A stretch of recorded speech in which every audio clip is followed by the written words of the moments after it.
Anthony Albanese, welcome back to the program. Good morning. Happy Australia Day weekend. Indeed. Look, the coalition has split again. The right of politics is realigning. Does this worry you at all, or are you loving this? No, it does worry me. I think what the country needs is more unity and less division. The Liberal and National parties have always been focused in recent times on trying to divide Australians, and now they're dividing themselves. You can't fight for the national interest if you're too busy fighting yourselves, and that's what we're seeing on the right of politics at the moment. I mean, the one thing the Liberals, the Nationals agree on, as well as the Greens and the Teals, by the way, is that it was your rush to legislate the gun crackdown, the hate groups crackdown, that created all this parliamentary chaos. Was the rush designed to try and divide, to wedge your opponents? Well, the coalition used to speak about, Robert Menzies spoke about the forgotten people that the Liberal Party stand for. It would appear that the Liberal Party want Australians to forget what they said last week, let alone last month. They demanded that Parliament be recalled. They said it should happen even in Christmas week. They were all, not just Susan Lee, but David Littleproud, James Patterson, all of their people in the leadership group were demanding that Parliament be brought back. They demanded the Special Envoy's report on anti-Semitism be implemented in full. They said they would support that legislation. What we did was bring it back in an orderly way. We announced at the beginning of January that we'd have legislation exposure draft on January 12. Parliament would come back on January 19. They had full access to that legislation. We had a joint committee on intelligence and security inquiry on that. But they didn't demand you put all of this into one bill and then break it up. And I mean, even Monique Ryan, the Independent, says she had only 3 hours to look at the legislation in the end. I mean, how is that sensible policy making? Well, the legislation went through an exposure draft for a week, and in a different form. Well, there weren't that many changes, David. What we did was we split the bill. We had to negotiate through the Senate, and with due respect to Monique Ryan, she wasn't the key to passing the legislation. The key... They all have to vote on this, The key was to either get the Greens political party or the coalition, the then coalition, to support legislation through the Senate. Now, when the Greens said they would support the gun laws, but not support the hate laws, then what I did was stand up in Parliament House on Saturday and say we would split the bill, we would get through the gun laws with the support of the Greens party, but then focus on the coalition, because up to that point they hadn't had a shadow cabinet. They wouldn't tell us what they would actually support.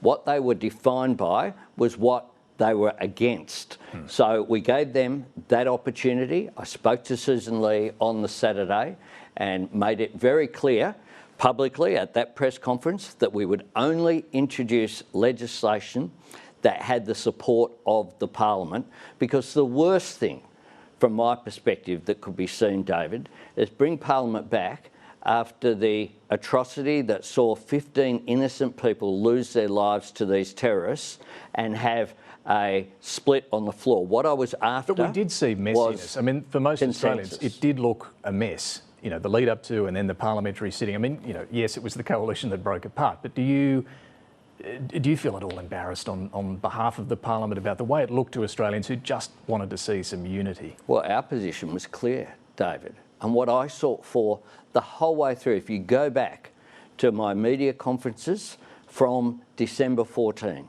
I spoke about the need for unity, about bringing the country together.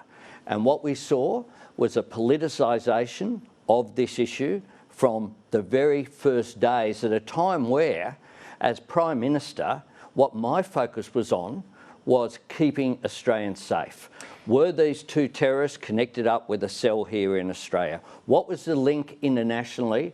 We know they were ISIS-inspired, but were there going to be other incidents right around the country? That was my focus. Okay. And we saw, unlike what happened with Port Arthur or with the Link Cafe siege or the Bali bombing, where the country came together, where the then Labor opposition didn't seek political differentiation. We said will support whatever the government puts forward.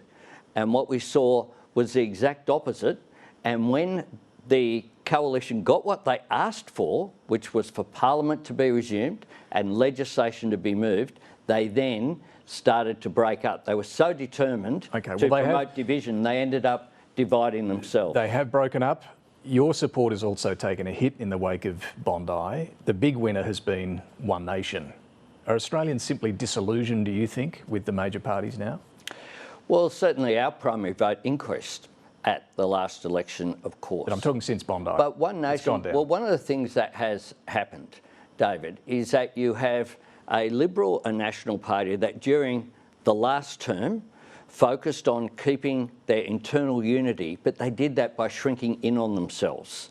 And since then, what you've seen is a mirroring of One Nation policies, the abolition of net zero and the need to act on climate change as our country at the moment, David, have a look at the temperatures that are going on. There might be something in this climate change stuff. Sure. We've seen them adopt One Nation policies and shift to the right. And the problem here is that what that is doing is legitimising the hard right policies that One Nation advocate for. You can't fight One Nation by being a lighter version of them. Now, people like the late Senator Ron Boswell understood that. John Howard understood that when he put One Nation last on how to vote. What we saw at the last election was a preference deal between One Nation and the coalition. We've seen them become closer and closer as the coalition have shifted to the right. And what that does is legitimise some of the hard right policies that One Nation have. What's your approach then to One Nation as they grow in support because of all of this? Is there a point at which you will treat One Nation as the real opposition? What we point out, David, and we'll continue to do so, is the damage that One Nation policies would do to our national unity, that the politics of just identifying grievance and not coming up with solutions is a cul-de-sac that doesn't lead the country anywhere. But do you need to engage with them as a party? I mean, when was the last time you met Pauline Hanson? Well, I engage respectfully across the Parliament. With Pauline Hanson? I engage respectfully. When people ask for meetings, they get them. When was the last time you had a meeting with Pauline Hanson? I met some time ago, but she doesn't tend to engage with the government. She often isn't in Parliament, of course. She misses various sessions, but I had a meeting with the other One Nation senator from Queensland at towards the end of last year. Okay. Let's move on to some of the other issues on your plate. Have you made a decision yet, Prime Minister, on who will replace Kevin Rudd as Australia's ambassador to the United States? I have, and I'll be recommending to the Governor-General that Greg Moriarty be Australia's next ambassador to the United States. Mr Moriarty is, I think, an outstanding Australian public servant. He served as an ambassador to Iran and to Indonesia. He's played a role in Papua New Guinea as well. He was appointed the first counter-terrorism czar, if you like, in 2015. He's been a former chief of staff to a Liberal Prime Minister. He has served both Labor and coalition governments, and he's been Secretary of the Department of Defence. And of course, the AUKUS relationship is central to our relationship with the United States, and he's in a very strong position to be on top of all of that detail. Well, that's quite a big announcement you've just made, Prime Minister. It is indeed. I suppose with someone who's spent their life as a public servant, an ambassador, as you say, leading the Defence Department, he doesn't have a social media presence. He hasn't been out there saying good or bad things about Donald Trump. Is choosing a clean skin like that, I suppose, important in this case? No, what we did was I looked towards, it's a decision, it's a prerogative of the Prime Minister. I know Mr Moriarty very well, and I've been impressed by the dignified way in which he handles himself, by his connections in the United States as well. I engaged very broadly in discussions about who the right person was, and with the Trump administration? Including with the Trump administration, have been consulted on this appointment. They're happy with the pick? As well. Yes, and that's the way that these processes work, is that we reach out, and through Ambassador Rudd, we have reached out. Of course, Kevin will finish his period as ambassador on March 31. And I think he can look back with real pride on taking AUKUS from an idea into a reality, but also the critical minerals deals, the deals on superannuation investment in the United States, and building really strong links at a leadership level between Australia and the US. Nonetheless, Greg Moriarty will be walking into a job that's not getting any easier when it comes to dealing with the Trump administration. I want to ask you about these extraordinary comments from the US president about the role NATO and other allies played during the war in Afghanistan. Here's what he said. They'll say they sent some troops to Afghanistan, and they did. They stayed a little back, a little off the front lines. Prime Minister, 47 Australians died in Afghanistan. More than 260 were wounded. What's your response to these comments? Oh, look, they're not acceptable, and I note that President Trump has made a new statement overnight as well, in which he's acknowledged the contribution. Those 47 Australian families who'll be hurting by these comments, they deserve our absolute respect, our admiration, the bravery that was shown by 40,000 Australians served in Afghanistan. They were certainly on the front lines in order to, along with our other allies, to defend democracy and freedom, and to defend our national interests. I think all Australians know that. They deserve our respect. You've said they're not appropriate. Keir Starmer, your British counterpart, said they were insulting. They were appalling comments. He asked for an apology. Do you? Well, they certainly are when it comes to the position. I think President Trump's comments overnight indicate that a very different position. He's acknowledged the contribution. But you think they were insulting and appalling? Well, quite clearly they were just entirely not appropriate as we go forward.